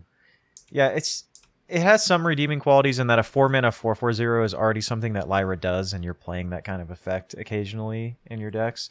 And so if you're playing this in some kind of artist strategy, maybe you're just having fun and goofing around. But I don't know. This card seems not I just good. don't think it's a winning strategy. Like, I played with a bunch of artists in one of my decks, and over the course of pre-release, I just slowly took more of them out because, like, the synergy wasn't enough of a payoff for what was high cost relative to stats that you were getting, and often like missing in key expeditions. The zeros hurt, and at least limited. It just felt like there wasn't enough ways to offset that the cost there and the weaknesses. So I'm not interested in this. Yeah, I really wish it was a 5/5/0 instead of a 4/4/0. I think or 3 mana. Better. Yeah, or 3 mana. Yeah, I would accept 8 stats for 3 mana, but 8 stats for 4, that sucks. It's not good enough. But it is a body, and you play it sometimes. It is what it is. Next up, we have the Minotaur. This is 6 from hand, 6 from reserve, for a 5/5/5 character druid animal. It has Scout 3. Yeah. And the from anywhere effect, target character with hand cost 3 or less gains anchored. Classic Muna effect, going all the way back to the first set. I have seen this scouted. I do think paying the scout cost sucks, considering that this effect previously was a discard support ability, aka Yeah. cost no mana. Um, so I don't know. On its face, 6 mana 5/5/5. You're not really that mad. It could be better, sure, but like that's a pretty nice little beefer. The real problem is that if you're playing it from hand, it's got to be real late in the game, or you need to have already anchored something the last turn that fits the criteria here for you to even have a target. Um, and here's a real problem. The From Anywhere ability is not a May. So if you don't have a target, but your opponent does, that's bad news for you. Oh yeah, I didn't even consider that. That's unfortunate. Yeah. So be careful with the Yeah, Minotaur. that is a good call. This card is so weird because the play from anywhere ability at common, at least, like you were just saying, you have to target your opponent's thing if it's the only thing you can target. This doesn't synergize with itself as much as you would want it to, like the rare does, which we'll get to in just a moment. Like, if you're playing this in a constructed deck where you're wanting to anchor things with hand cost 3 or less, like Ryan was alluding to earlier, there's already cards that exist with passive support abilities that do that, and they just give hand cost 3 or less things anchored. This is the deck you'd want to put that in, but this doesn't have a hand cost 3 or less. So it's like, I don't know. It just doesn't synergize, and I don't know. This common was, I guess, meant only for limited, and even in limited it's not that great. So, Yeah, even in limited, it's not that great. Like you would play this if you need something in your top end. Like it's not unplayable by any stretch of the imagination. Assuming that you can get around its From Anywhere trigger, 6 mana 5/5/5 that anchors something else that you have. You're pretty pleased with that deal overall in terms of like net stats to turn sort of application evaluation. But like it definitely has its downsides. It has its spaces where you literally wouldn't want to play it, even if you could, and it was the only thing that you could play, because you wouldn't want to benefit your opponent. And it might not make a difference on an expedition. I don't know. It's a little weird to evaluate. I'd probably put it at a 4. I'd rather have something that more immediately provides clear value at my 6-drop slot, either because it has better stats or has more clear upside. And I'm just like never scouting this. If I scout this, I feel pretty bad. 3 mana for this effect just doesn't feel good. That said, I think when I did play against this, that was the play pattern, and I am fairly confident that I won that game. My memories of pre-release are fading a little bit, but yeah, it just seemed 9 mana to at the end of the day have gotten like a total of maybe 7/7/7 in stats. It's just not worth. You know? yeah, this guy I don't think is good. I'm going to give him a fat 2, I think. Okay. I don't think you're ever playing him in constructed. He doesn't synergize that well. I can't imagine so. playing him in constructed. Yeah. The only reason No. I'm not giving him something lower is because the scout mechanic is strong, and maybe there's some gimmicky way to break this guy that I'm not thinking of. Maybe. I would love to hear about it if there is. The rare, now we do get a couple pretty clear upgrades. Still 6 from hand, 6 from reserve for a 5/5/5 with Scout 3. But the From Anywhere now says target character gains anchored, and it doesn't say other than me. So it can target itself when it comes in, anchor a 5/5/5. You're not mad about that. Does also have the passive support ability of at noon, I gain a boost up to a max of 2. You're also not mad about that because then it can anchor itself from reserve, be even bigger. This is a much better version of this card. Absolutely. And in one of my previous videos where I talked about the new mechanics coming out in the set with the scout mechanic, I mentioned this card by name, actually, in that there's a gimmick in constructed where you can play the Floral Tint card. Even at common, the Floral Tint says if a card would leave your expedition that has anchored, it loses anchored instead. So that there's a cool effect here where you can pay 3 for scout to give itself anchored as it comes in, and if you have Floral Tint in play, instead of going to the reserve, it just loses anchored. And so you just spent 3 mana for a 5/5/5, which is that's pretty sick. Yeah. pretty sick, yeah. And if you have any other effects that like give you a benefit for anchoring something, you still get the anchoring effect. It still happened. This card is great, I think, in Constructed, and could certainly see play, because Floral Tint is already one of the best, if not the best permanent that you could be playing in Muna right now. Mm-hmm. So I think this card is good, and will likely see some amount of play. So I'm going to give this guy a 6, I think. Ooh. Yeah, I definitely flip on this. The rare is a significant bump up. At this point, this would be top end. I'm very pleased to have. I would play it. I would appreciate the flexibility, and I would be more likely to scout it because of the passive supportability, allowing me to, play something, anchor it with this guy, and start grinding up some boost so that by the time I want to play him from reserve, he's big, he's going to get anchored, he's going to win me an expedition two nights in a row. I'm going to be really pleased. So I slapped this guy all the way up to a 7. I think he's quite good. And when we're looking at the faction shifted rare, we're going into Lyra with this one.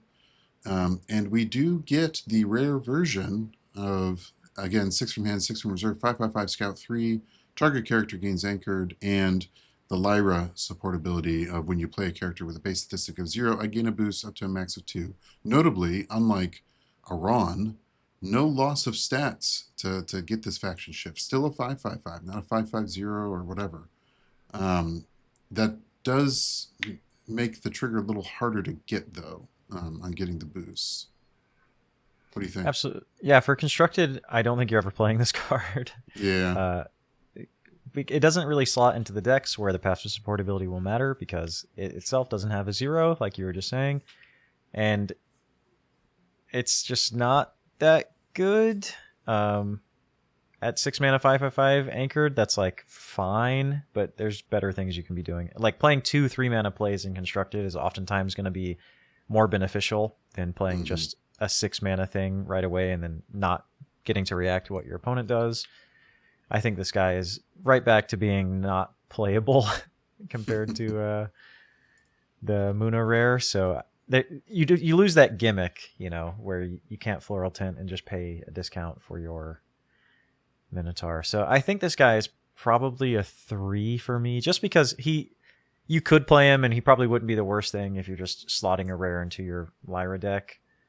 But yeah, I'll give him a 3. Fair enough. I dropped this down to 6. It has a lot of the same benefits as the rare version for limited. However, because the passive support ability is a little harder to trigger, and a little less consistent in that it's something that you can trigger, the dream scenario of scouting early and playing from reserve late as a big beefer that anchors itself, it's a little bit less of a big beefer. It's a smaller beefer. And so I'm a little less excited as a result. The art is sick, though. It's cool. I like it. Cool Minotaur. Well, that is the Minotaur. Let's move on to Sap Dispersal.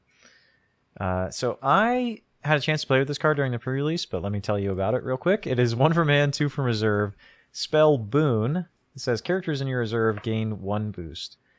This card's really cheap. 1 from hand is almost nothing. It is sort of a pseudo after you. The cool thing with this effect is you don't have to have characters in your reserve to play this card. So if you just need to pass your turn and have your opponent make the first move or whatever, this is a great way to do that. In Limited, it's really easy to have characters just gain boosts and sit around in your reserve. I think this card is just good. I played with it once and I was happy with it. Did you have a chance to play against this card, not play with it? I did not, and I got to tell you, I'm not impressed. So what I see is 1 mana for at best 2 boosts in 90% of circumstances. The 2 mana cost for that is a lot worse. I would probably more often than not cast this once and then let it fall out of my reserve because I overloaded it.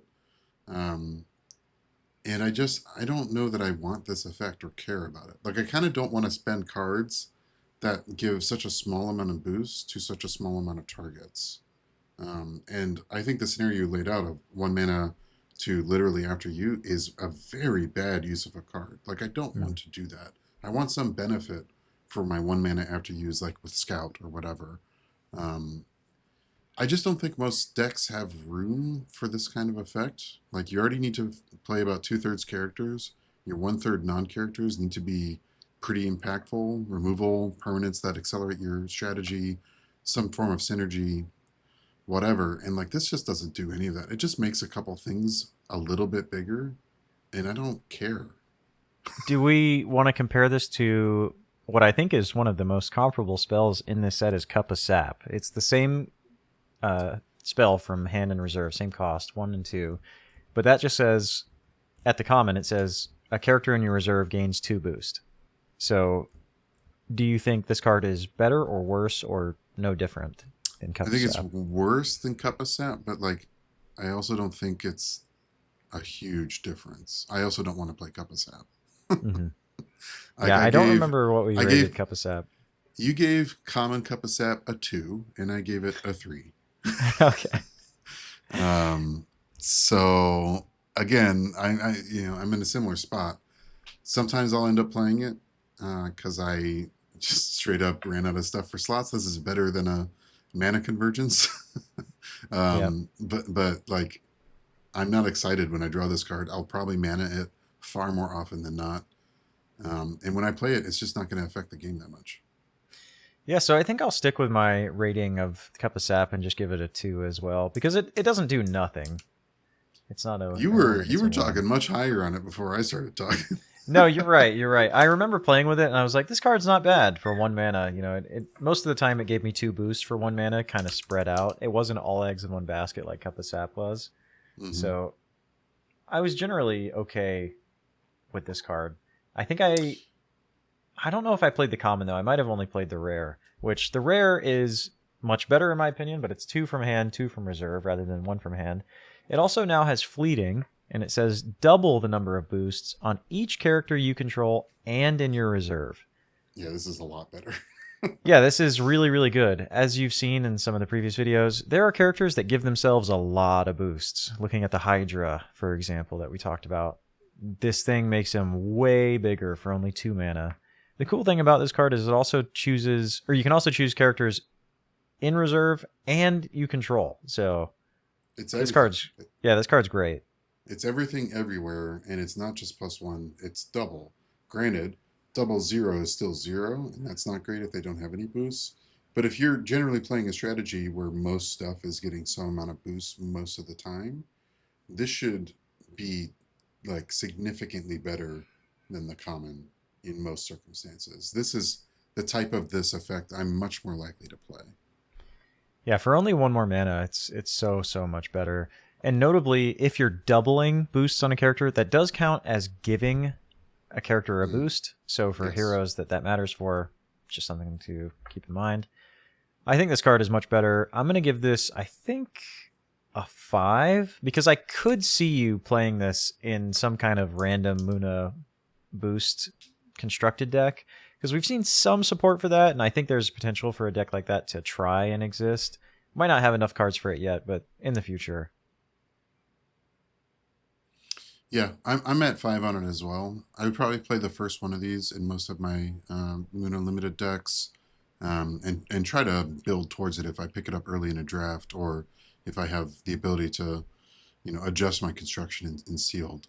I'm going to favor more characters with passive support abilities. They're already good, but like I'm going to favor them even more, and I'm going to generally favor just going wide, boosting and distributing those boosts as effectively as I can, and finding the right moment, usually later in the game, to sort of slam the door shut and win both expeditions using this card. Yeah, this card is sweet. As for the faction shifted one, it is exactly the same as the Muna Rare, and it's in Bravos. So 2 from hand, 2 from reserve, fleeting, double number of counters on characters you control, and in your reserve. This is, I think, the best version of this card, especially for constructed. There's already a bunch of synergy around Bravos and boosting, and especially, if we're doing some kind of season strategy in constructed, this would be one of your best cards in that build for just going way over the top. This is, a massive finisher card. I think this is the best version, so I'm going to have to give this thing a 6. I don't think it's that... I wish it said, like, draw a card or resupply on it as well. It's I wish similar every to, card. like... I'll tell Yeah, you that. think of like Sap Dwinde. You know, it's the same card from hand and or same cost from hand and from reserve, and it does a similar kind of effect in that you can move some boosts around, but it also draws you a card. Uh, well, Bravos doesn't have access to that card, and so I think this is the next best thing. It turns out Sap Duende is just very good. Mm-hmm. Sap Dispersal, different Sap D. In Bravos, I'm not as sold that the context makes it that much better. I'm sticking with 5. Um, I want to play with this card and evaluate it further. If anything, honestly, I expect my evaluation in like 3 months to be lower than where I'm starting, not higher. But Oh, interesting. just because tricks like this just don't often help Mm-hmm. enough. Anyway, Well, I that's like Sap it Dispersal. decently. I'd play it. Yeah. Next up, we have a card that you referred to earlier, Requiem. This is 2 from hand, 2 from reserve for a spell Disruption Song. It is fleeting, and it says choose 1.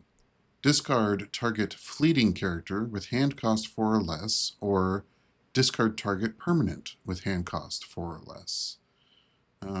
That discard on a character having 2 conditions is a little tricky, but I would play this card like the vast majority of the time. This is flexible removal, inexpensive. I'm in. What do you think? Yeah, you said you didn't play Muna. I played Muna, I think, most of my pre-releases, at least 2 out of the 3 that I attended so far. And I played this card every time I saw it. It was easily the best removal spell that I had. Just because a lot of people were just playing permanents, and most of them cost 4 or less. And Mm-hmm. so if you didn't have a character to target, you almost certainly had a permanent to target. That made sense. And the mana difference for playing this, like let's say your opponent plays a 4 mana cost permanent and you spend 2 mana to remove it, you're way up on tempo, which is Yeah. extremely valuable. And I think this card is just great. There's also some cards in this set in the limited format that have a higher cost from reserve. Looking at like Bliss Drummer, for example, which is 4 from hand, 5 from reserve. So if they play this Bliss Drummer from reserve and you discard it with a Requiem because it now has fleeting, you're way up on mana. They spent 5 mana, you spent 2 to deal with their guy. They likely, maybe tapped out of their turn, and now you have full control over the expeditions. I think this card is really, really good. Yeah, I would agree. I could see this card being played pretty heavily in Constructed as well, so I think this is going to be like a solid 8 for me. Yeah, I'm feeling 8 as well. I think you're going to play this. You're going to play it as often as you get it. You're probably going to play as many copies as you get. You are not unhappy if those non-character slots in your limited deck are filled with flexible removal that deals with the most common type of threats that you're going to face, and provides what is often going to be game-winning mana advantage in the process. So, yeah, good card. Play it. Yeah, great Uh, card. Go ahead. I was just going to compare it to, look at Off You Go, for example. Off You Go is so much worse from the reserve. If you somehow manage to get this in your reserve, it doesn't have a downside of increased mana costs like Off You Go. So, yeah, this card's just very good. Now, granted, unlike Off You Go, you can only play it once. However, we fixed that when we shift to rare. Our cost, slight increase, 2 from hand, 3 from reserve now. But now I have cooldown on my Requiem, which is pretty sweet. And a slight adjustment to the rules text here. We're now choosing between discard target fleeting or asleep character with hand cost 4 or less, or discard target permanent with hand cost 4 or less. Now, I will say, my asleep tokens at pre-release saw almost no use. It doesn't seem like a common status in this set. Yeah, it's funny because there is Waru in this set, which puts his characters to sleep, and I played against exactly one person in the 3 pre-releases that attended that played Waru. I think it was the only person I saw even trying Waru at all. So yeah, there's not a lot of asleep in this set. There were some Ortis characters which you'll see, as we review all the Ortis cards. There are some Ortis cards that put things to sleep in addition to Waru, but it didn't really come up at all. So I don't know if that really changes the text here for me. The cooldown is pretty cool. It only increases the mana cost by 1 from reserve, which is not that bad of a downside. Yeah, I'd still pay 3 for this. Yeah, absolutely. Especially if your opponent spent 4 mana on the thing that you're removing, you're still up on mana. So, And if you got your first dip at 2 mana, you're already happy. Getting the mhm. second one for a slightly lower mana advantage, but what is probably still a mana advantage, or at least mana parity, you're definitely still happy with doing that. Yeah, I think I'm going to give this also an 8. I don't think it really goes up or down for me. I bump it to a 9, and Wow. just because I think double dipping on this effect is really good, like really, really good. They can definitely see it coming, no doubt about it. Can't do it twice in the same turn for sure, in most circumstances, but like it's still just good. It's just good, and they have to play the stuff that this is going to want to target. So like you're gonna get something eventually, Hmm. and they're gonna just shake their head and move on because they knew it was happening and there's nothing they could do about it. When we faction shift into Lyra, and we get the full rare version. It's 2 from hand, 3 from reserve. We get the cooldown. We get the Aura Sleep clause on that first mode. Yeah, still great. All the same reasons. There's nothing faction oriented around this that changes it in my mind. Yeah, this is still great. Thinking in terms of constructed, this is competing against Off You Go, which is a rare faction shifted card in Lyra. But this might be your preferred choice over Off You Go. Interesting. The only reason I think that is because, one, it's cheaper from reserve if you need to pay the cost. It also is a lot more flexible on what it can target. You can target a character with hand cost 4 or less instead of 3 or less, like Off You Go. And this also can choose permanents if you needed to. Mm-hmm. So I think this could replace Off You Go in Lyra for constructed, but I'd have to play around with it to see. I love that with cooldown, there's a lot of strategies in Lyra that want to return cards from your reserve to your hand. So you can play this, it immediately goes to your reserve as an exhausted card, and then you'll play some other effect like Sleight of Hand or use the support ability on Hathor, which you can discard him to return a card from your reserve to your hand. And you can just play this over and over. Yep. Lyra also has some cards that put things to sleep, like Twinkle Twinkle, for example. I think this card is great. And I think it might be the best version of this card, but I don't know if that makes it a 9. I'll say it's a 9. Might as well. I'm sticking with 9 here. I think those are great points for constructed. I think it doesn't make a huge difference in limited overall. One of the things you were talking about there with Off You Go, it just made me wonder. I was thinking to myself, how many times have I played Off You Go from reserve? And I think it's Never. vanishingly few. Yeah. Like I'm always finding some way to get that bad boy back to my hand so I can pay 2 for it, because paying 4 sucks for removal. Yeah, it's a loss most of the time because the thing that you can target, it has to have a hand cost 3 or less. So unless they're playing something that has a juiced up mana cost from reserve, which that exists. Look at Pastry Chef, something we've already reviewed. It's 3 from hand, 5 from reserve. You'd be up on mana in that case. But yeah, I think this is gonna be better than Off You Go most of the time in Lyra constructed. Interesting implications for constructed for sure. And that's Requiem. Let's move on to... This is actually one of the most interesting cards I've seen, and I want to build a deck around this. But let's talk about Sustenance. It is 2 from hand, 2 from reserve. It has Fleeting, and it says draw a card. Love that. Sure. And then it says each player puts the top card of their deck in their mana zone. So this is reminiscent, if you played Magic the Gathering, of really any what they refer to as ramp spell, where you spend 2 mana and you put more mana into play.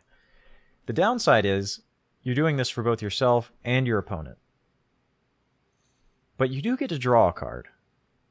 Did you see anyone play this card in pre-release? No, I had this in my Muna package, and I think I eventually cut it from the Muna package before cutting the package entirely. And I don't like this card. Let's talk about it. You are spending 2 mana and a card. You get the card back, but you don't get the mana back, and then the effect is symmetrical. So you are the person who is down in this exchange. You are down 2 mana for doing this. Your opponent didn't spend a card, but it's card neutral for you. Mana orb neutral for both of you, but you spent 2. Like, I'm not in for that. I don't think this does anything. Yeah, I think it's interesting. There's a lot of big mana things that you can be doing in constructed, but maybe not in Muna. We'll talk about it when we get to the faction shifted. I think this is not good in limited, like you were saying, and probably also not going to see play in constructed. But I don't know. It does say draw a card on it, so I'm going to give it a 2, I think, because it says draw a card. And I'm going to give it a 1. I'm going to never play this card. And if someone plays this card against me, I'm happy. I'm feeling good about my chances to win that game. Yeah. What's funny about the art here, going from the common to the rare, is that who has the food shifts. So let's see how that translates to the effect. So instead of 2 from hand, 2 from reserve, this is now 3 from hand, 3 from reserve. Still has fleeting. And instead of just you drawing a card, it says each player draws a card. And also, you're only putting the top card of your deck in your mana zone, rather than both you and your opponent ramping, or putting both of each of you putting cards in your mana zone.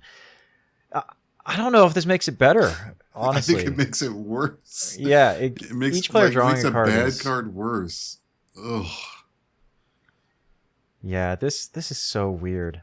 Like, it's cute. They're flipping the symmetry, right? So, all right, well, now everyone draws a card, but you're the only one who ramps. Isn't that nice? No, it's bad. Like, your opponent already probably did not care about getting ramped. So at least that was potentially more positive for you because you did care about getting ramped. But now they are getting a card instead of getting ramped, and they're probably being like, absolutely. And you spent 3 mana to do this? Hey, you got any more of them sustenances in your deck? Can I help you find those and put them on top? Like, yeah. Its card is so bad, it's crazy. Yeah, this needs to be 2 mana, I think, for it to be. This needs to be considered 0 mana. Yeah, this card's pretty bad. I think it's a solid 1 from me. Yeah, assuming 1 is the bottom of our scale, that's where I'm putting it. But good God, no, thank you. But onto the faction shifted version. This is the common shifted over to Bravos. It's 2 from hand, 2 from reserve, fleeting. It says draw a card. Each player puts the top card of their deck in their mana zone. I think this is where it is most fit, is in Bravos, because, like I was just alluding to, there are a lot of big mana strategies in Bravos already. We've talked about Scout. We've talked about Etsadi wanting to play big beefers, big mana guys. And I think this could find a place in that deck, just because there is a really powerful combo, if you're not familiar with it. It's with Eat Me Energy Bars and Sakurabru, which costs 10 mana to execute in Bravos, where you play the 3 mana Eat Me Energy Bars, you play the 7 mana Sakurabru, and that says both of your opponent's expeditions move back a region, which is pretty good. That's a good thing to be doing. And it's already seen some results in the meta, but maybe this has a place in that deck, just trying to get to that sort of combo as fast as possible, maybe playing your big 9-10 mana guys like the Whale. I'm not sure. Yeah, like you're saying, Atsadi is the only deck I've ever seen anyone pursue a mana ramp sort of strategy, and where it was like key to the strategy and it made sense and the things they were doing were better as a result of the ramp. So for constructed, I totally see your point. I'm sure people will experiment with this in Atsadi and potentially, have a good experience with it. I'm still fist pumping actively in my opponent's face when they play this card in limited. So I'm still a 1. What do you give it? Yeah, just because I think it might see some play in Atsadi and it says draw a card on it, I think I'm going to give it a 4. 4! Wow. Okay. Yeah. This is a card I'll probably play around with, and maybe I won't like it, and that's why I'm giving it a 4, but I'm giving it the benefit of a doubt that maybe it'll just be fine to play with. That's Sustenance. Be gone from my sight, Sustenance. Next up. That's the end of all the spells, so indeed. Moving on to permanents. We are on to permanents here. We have the Undergrowth. 2 from hand, 2 from reserve for a landmark permanent Sight. And it has Exhaust Me. The next character you play in grass this turn gains 1 boost. I played against this card. It was okay. It didn't impress me too much. Yeah, you kind of have to think about how many boosts this will give you over the course of a game, right? Same kind of evaluation you brought up. So if you're playing this on turn 1, with like a 1-drop. Let's think, for example, Burrowing Noosh. It's another 1-drop green character we've talked about and we've seen in this set. If you play this first and then you play your Burrowing Noosh, you can exhaust this and make it a 3/1/1 if you're playing the common. That's not bad. You get a boost off of it immediately in the first turn of the game. But, you have to have both of these cards in your opening hand. You have to want to keep both of those cards in your opening hand. Yeah. And there's 5 expeditions that will care about grass naturally. The 2 starting expeditions, and then, the solo green, the green mountain, and the green water. And then depending, you only get 1 trigger per exhaust of this. So it's not like, characters you play in green this turn gain a boost. It's the next character. Mm-hmm. So at best, this is 2 mana for 5 boosts distributed across 5 different turns. Well, not necessarily. It could be more than 5 if you're going on off of both sides, right? Because companion can have 5 and the hero can have 5 on both sides. Am I thinking about that correctly? No. Okay. Because they will meet, and then you will have won the game. Oh, yeah, I guess that's a good point. Yeah, so at most... They don't cross each other. I think at most is 6 if you get to tiebreakers. Yeah, so for 2 mana is 6 boosts worth it? Probably. It's 5 boosts worth it. God, I can't speak. Yes. But spread across so many turns in such a predictable way. Mm-hmm. There are going to be turns where you just can't activate this at all, and it does nothing. The turn you play it is probably not great, even if it's, like you're saying, you have a character to play in green to get the boost. I don't think this card is worth playing most of the time. Interesting. Yeah, if you're playing like Rin in your pre-release or your draft, your sealed environment or whatever, this is maybe fine because you really want to make sure you win those forest places to get the effect. But besides that, yeah, you're probably not playing this card. In Constructed, almost definitely not playing this card. It just doesn't do enough. So I think I'm going to give this a 2. Yeah, I'm debating between 2 and 3. Mostly because, I think it's a fringe playable. It's better than a Mana Convergence. So there's, room for you to play it. 2 is probably more correct, though. I would much rather do almost anything with my mana than this. Now, when we look at the rare, same cost, same exhaust ability, but now has a trigger. When an opponent draws 1 or more cards or resupplies, ready me. And this does make it a little bit more interesting. Again, synergy with some of the stuff that gives your opponents draws and resupplies. It sort of makes the ceiling of boosts that this would apply a lot more flexible and obviously higher, one would hope. It incentivizes you to build more cheap and low to the ground so that you're getting more triggers off of this. And luckily, a lot of the characters that provide the draw cards and resupplies are pretty cheap. So I can see where this plays into that synergy. And I think there's probably a strategy there. So I think this is substantially better. I still don't think it's awesome by any stretch of the imagination. What do you think? Yeah, I still don't think this card's great. The art is incredible. Probably one of my favorite It's art very cool. in the set. Yeah. It's awesome. The effect's just not going to come up that often. This is going to be face up. It's going to be on board. So your opponent is not probably going to willingly draw or resupply to ready this card. Especially if you have any forest areas where you can play a guy and get a boost, get a benefit from this right away. So it's super easy to play around. I don't think it makes it that much better, but it is better, especially in a limited environment. I think I'll give it a 3 just for that reason. Yeah. I'm going to give it a 4, and that's just because I want to bet on this strategy existing and working in limited and being good enough. But I wouldn't be surprised if I end up never playing this card. Our faction shift is into Lyra once again, and it is the common version, and it's still not good. Yeah, I'd say it's not good. I kind of like that you can, on turn 1, play this and then a 1-drop artist that, you could give a boost to that has some benefit.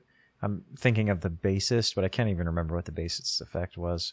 Oh, it's like the winter clothes or winter outfits effect that everybody has their highest stat Oh, as yeah. their baseline. Yeah, that's not even that good on turn 1 because it doesn't affect himself. So this is not good. This is probably as unplayable as the common. So I think I'll give this a 1 even. Going down to a 1 on it. Yeah, only because it's taking a rare slot, and you're probably not playing this card. That's fair. I'll stick with 2 for the limited perspective. I don't think it's meaningfully different from the common. That's Undergrowth. But on to the last permanent for Muna. We've got the Farm. So this is 3 from hand, 3 from reserve, landmark permanent construction. At noon, I gain 1 food counter per character you control. You can exhaust me to spend 2 of my food counters to resupply. Love this effect. I will say it's going to be pretty difficult to get those at noon triggers in limited. Yep. 100%. It's not the easiest thing to anchor characters in limited. I would guess you're probably playing less than like 5 of those in your limited deck. So this is going to be tough. Maybe if you're playing Waru and a bunch of bureaucrats in limited, this is a card that would make more sense because those cards will go to sleep and stick around guaranteed. Yeah, I mean, did you see anyone play this in limited? No. It seemed in sealed very, very difficult to make this work. I think this is more functional in draft, where you can potentially build a Waru deck and take cards that other people tend to undervalue because they kind of only really work in Waru, and then opportunistically grab Muna anchored stuff when and as you can. Yeah. Like that's the stuff you prioritize, and then you try to wheel your bureaucrats later. I think this card in that sort of draft archetype could work and work reasonably well. I think nearly every other situation, this card is pretty unplayable. Yeah, I'd say it's too expensive for what it does and how much of a setup you have to have in order for it to do anything. So I think. But when you have the setup, like you don't mind paying 3 mana to effectively resupply every turn. Right. In constructed, I think you almost definitely want to play the rare, which we'll get to in just a second, just because it's cheaper. But I think I'm going to give this a 2. Okay. I'm going to give it a 3. I'm optimistic about there being a draft archetype that makes this work. But the fact that it's also bad and sealed makes its ceiling really low. Or like its floor really low. That's the one. Ceiling is actually kind of high. If you can build towards the archetype and have it work, then if you can turn this online, spend the 3 mana. Yeah, if you can spend two food counters to resupply every turn, I mean, you are chilling. That is. If you activate this 3+ times in a game, you are happy with your 3 mana investment. 100%. Yeah, almost guaranteed going to win that game probably. Yeah, more likely than not. But the rare version is the exact same card. It's just 1 mana cheaper from hand and reserve. So this is just better. There are cards now that can target this. We've looked at a few examples of permanent removal for 2 or less. One of them was the Fair Fox earlier. I don't think that is enough of a downside to make this, even considered to be like the same rating. I think this is just strictly better. I think if there was a version of this that's going to be played and constructed, this or the Ortis one is 1. And I think this is substantially better being 2 mana. I've played a lot of Landaway in Constructed. And comparing this to a permanent that Landaway plays, that's just the Baba's Isba, which is 3 from hand, 3 from reserve at the common, and 2 from hand, 2 from reserve at the rare. It is so much better on turn 1 to be able to play something for 2 and then a 1-drop. Yep. So this is way better, more than double better in my opinion. I think this moves all the way up to like a 5 for me. Wow. Yeah, I mean, in a potential Muna anchored constructed deck, you can see the rare farm into rare spindle harvesters line being a great setup for a pretty successful game. Yes. And one that your opponent will have a hard time interacting with. I like that potential. I'm actually kind of excited to try to build a Muna anchored deck because that was where I started in constructed. My first constructed deck was Tasia anchored. And so I have a soft spot in my heart for that strategy in constructed. That's it for limited. This is just a better version with the same caveats. So I would give it a 4 over the 3 on the common. Yeah, I think this card's good. So I'm going to move on to the farm, which is the faction shifted Ortis version. I said the farm. It's the same card. It's faction shifted They Ortis didn't change the version. name. Not this time, anyway. Maybe one time. We'll see. So this is just 3 from hand, 3 from reserve. This is just the common version of this card. So the reason I think this card is interesting in Ortis is because of Waru, who we've already brought up. He just puts things to sleep by himself. You can just play good bureaucrat effects, and they are going to stick around. I think this card would be awesome. I think this is a good step in the direction for Waru being playable again after being errated. So it does suck that it's 3 mana, but I think it's good enough to play. So I'm going to give it a 5 for Ortis. Okay. Yeah, and I was thinking about it. Sorry, go ahead. I was just going to say, like, if you play this on turn 1 and lose both expeditions in Waru, that's pretty bad. But if you only lose 1, then maybe you're cooking with this card. I don't know. We'll see. Yeah. I think when I'm evaluating this card, I'm thinking of what I was saying about the common and limited, which is like you kind of already want it to be combined with Ortis, and it's better in Ortis. Mm-hmm. So not having to dip into Muna, you probably still will in the draft archetype, to be clear, because it's the source of a lot of the anchored effects in the set. But not having to, and in the world where you're cut from Muna for whatever reason, or never see a Muna anchored card, you can diversify your other factions and leverage a different, potentially hybridized strategy. So I would give this a 1 tip over the common to 4. But again, the caveat there, for limited purposes, you need a really focused archetype that is driving towards using this, and the vast majority of decks will not want this card in any faction or rarity. Yep, I think that makes sense. Did you give it a rating? I missed it if you did. I said 4. Yep. Okay, 4, yeah. A 1 up over the 3. Yep. So that is the end of Muna, and we learned from the last filming session this will be it for this video. Thanks for watching. We'll see you in the next one.